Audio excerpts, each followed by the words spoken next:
எல்லாருக்கும் வணக்கம். ஒரு நாள் கூத்துக்கு அப்புறம் கேனியா ஃபிலிம்ஸ்க்கு உள்குத்து ரிலீஸ் ஆகுது. இது வந்து எனக்கு வந்து நிறைய கார்த்திக் ராஜு சார் இது எடுக்கும்போதே வந்து கமர்ஷியலாக பண்ணலாம். கமர்ஷியல்னா என்ன, இப்போ இதுக்கு முன்னாடி பண்ண படங்கள் வந்து கமர்ஷியல் கிடையாதா? எனக்கு பிடிச்ச படங்கள் அது தானாக பிளெஸ்டாக நடந்துச்சு. நான் பிளான் பண்ணி எதுவுமே பண்ணல. இந்த படம் இப்படி பண்ண இப்படி பண்ணணும். எனக்கு வந்து ரொம்ப ஷார்ட் டைமில் அது பிளெஸ்டாகவே அமைஞ்சது. அதுக்கு நான் தேங்க் பண்ணிக்கிறேன் நேச்சருக்கு, கம்பெனிக்கும். மூணாவது படம் இது.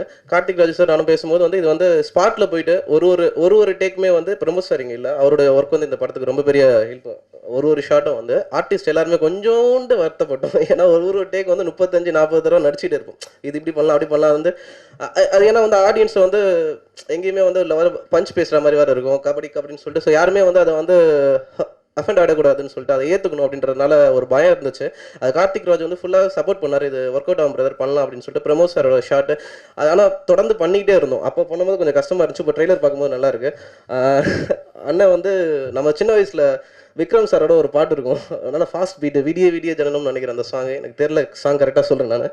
அந்த பாட்டில் காலேஜ் இதுவாக இருப்பீங்க, அதில் நான் புதிய மன்னன் அந்த படத்தில் பார்த்துட்டேன். ஸோ அவரை நேரில் பார்க்கும்போது நமக்கு ஒரு அது ஒரு ரஜினி சாரை பக்கத்தில் அந்த ஒரு ஃபீல் இல்லை. நான் சொல்கிறது எக்ஸ்பீரியன்ஸான ஆர்டிஸ்ட்டை தான் சொல்கிறேன். அப்போ பார்த்தவங்களாம் இப்போ பார்க்குறோம், சின்ன வயசில் பார்த்தவங்களாம் பார்க்குறோம், அந்த மாதிரி ஒரு இது இருந்துச்சு.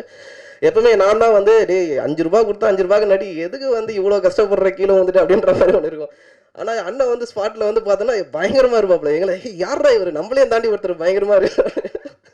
ஏன்னா ஒரு டைலாக் பயங்கரமாக ப்ராக்டிஸ் பண்ணிட்டே இருப்பாப்புல. அது ஒரு முதல் 2-3 நாள் வந்து எல்லாருக்கும் வந்து அப்படின்ற மாதிரி, ஏன்னா நம்மளே அப்படி தான் ஆரம்பத்தில் பார்ப்பாங்க. அப்புறம் வந்து அது ஒர்க்கோட கமிட்மெண்ட் அப்படின்னு மாறும்போது வந்து எனக்கே திருப்பி ஞாபகம் வந்துச்சு. நீ எப்படி வந்தனா, ஓகே நம்ம ஆரம்பம் அப்படி தான் ஆரம்பித்தோம், சொன்னதை செய்யணும்.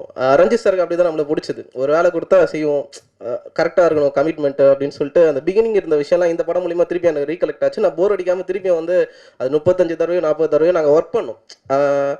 அவரும் கார்த்திக் ராஜ் ரொம்ப தன்மையான ஒரு டைரக்டர். அவர் வந்து பொறுமையாக எல்லாத்தையுமே சொல்லுவார். ப்ரொடியூசர்ஸும் சப்போர்ட் பண்ணுற ஒரு இதனால எங்களுக்கு வந்து அது ப்ராடக்ட் வந்து நல்லா வரணும்னு சொல்லிட்டு ரொம்ப கஷ்டப்பட்டேன் இந்த படத்துக்கு உள்குத்து. ஸோ பார்க்கும்போது எனக்கு ஃபஸ்ட்டு டீசர் வந்து ஆல்ரெடி பார்த்துட்டோம், செகண்ட் வந்து புதுசாக இருந்துச்சு. அப்புறம் அந்த விசாரணை டைலாக் வந்து நான் பயங்கரமாக என்ஜாய் பண்ணேன். அது வந்து படத்தில் ரொம்ப முக்கியமான ஒரு இடத்துல வரும். அது நீங்கள் தேட்டரில் படமாக பார்க்கும்போது என்ஜாய் பண்ணுவீங்கன்னு நினைக்கிறேன். இது வந்து நமக்கு வந்து ஒரு முக்கியமான ஒரு படமாக இருக்கும்னு நினைக்கிறேன். நன்றி.